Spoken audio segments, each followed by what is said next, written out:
കാറിലേക്ക് ഭക്ഷണം എത്തിക്കാഞ്ഞതിന് പാലക്കാട്ട് ഹോട്ടൽ ഉടമയെ യുവാക്കൾ മർദ്ദിച്ചു. നാട്ടുകലിലാണ് ഈ ആക്രമണം ഉണ്ടായത്. യാസ് കവി ഉടമ സർസലിനാണ് മർദ്ദനമേറ്റത്. ഹോട്ടലും അടിച്ച് തകർത്തു എന്നാണ് പറയുന്നത്. 6 പേർക്കെതിരെ പോലീസ് കേസെടുത്തു. നിഖിൽ പ്രമേഷ് പാലക്കാട് നിന്ന് തത്സമയം ചേരുന്നു. Nikhil Pramesh, good morning. പറയും. മിനിഞ്ഞാന്ന് രാത്രിയിലാണ് ഈ സംഭവം നടക്കുന്നത്. നമ്മൾ പലതരത്തിലുള്ള തല്ല് കേട്ടിട്ടുണ്ട്. ഇതിപ്പോൾ അവർക്ക് വാഹനത്തിലേക്ക് ഭക്ഷണം നൽകാത്തതിനാൽ, അതായത് ഓർഡർ ചെയ്ത ഭക്ഷണം വാഹനത്തിലേക്ക് നൽകിയില്ല എന്നാണ് അവരുടെ ആരോപണം. പക്ഷേ ഈ കടയുടമ പറയുന്നത് ഇവർ മദ്യപിച്ചാണ് കടയിലെത്തിയത്. 6 പേരാണ് ഉണ്ടായിരുന്നത്. മദ്യപിച്ചാണ് ഇവർ കടയിലേക്ക് എത്തിയത്.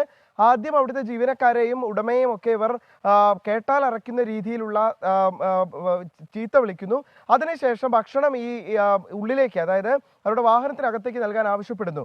അപ്പോൾ ഈ അവസ്ഥയിൽ അവർക്ക് അവിടെ ഭക്ഷണം നൽകിയാൽ ഉണ്ടാകാൻ പോകുന്ന ഭവിഷ്യത്തോർത്ത് ഉള്ളിലേക്ക് ഭക്ഷണം തരാൻ കഴിയില്ല, കാറിനകത്തേക്ക് ഭക്ഷണം എത്തിച്ചു നൽകാൻ കഴിയില്ല, ഈ ഹോട്ടലിൽ ഇരുന്ന് കഴിക്കാമെന്ന് പറയുകയും ഇതിൽ പ്രകോപിതരായ സംഘം ഈ ഉടമയെ മർദ്ദിക്കുകയും ഉടമയായിട്ടുള്ള സൽസലിനെ മർദ്ദിക്കുകയും അതോടൊപ്പം തന്നെ അവിടെ ഉണ്ടായിരുന്ന ചെയറുകളും ഗ്ലാസും മറ്റും അടിച്ച് തകർക്കുകയും ചെയ്തു. ഈ സംഭവവുമായി ബന്ധപ്പെട്ട് CCTV ദൃശ്യങ്ങളടക്കം നൽകി കടയുടമ യാസ് കഫേയുടെ ഉടമ നാട്ടുകൽ പോലീസ് ഇതിനോടകം തന്നെ പരാതി നൽകിയിട്ടുണ്ട്. ഈ പരാതിയുടെ അടിസ്ഥാനത്തിൽ പോലീസ് കേസെടുത്തു. 6 പേർക്കെതിരെയാണ് കേസെടുത്തിട്ടുള്ളത്. ഇത് 53-ാം മൈലിൽ വെച്ചാണ് ഈ സംഭവം നടക്കുന്നത്.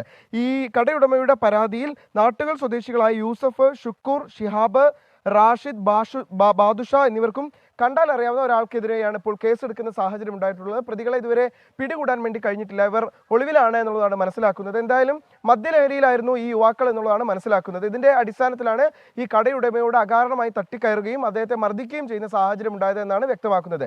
ഏതാണ്ട് 50,000-ൽ പരം രൂപയുടെ നാശനഷ്ടം ഉണ്ടായതായാണ് പ്രാഥമികമായ വിലയിരുത്തൽ.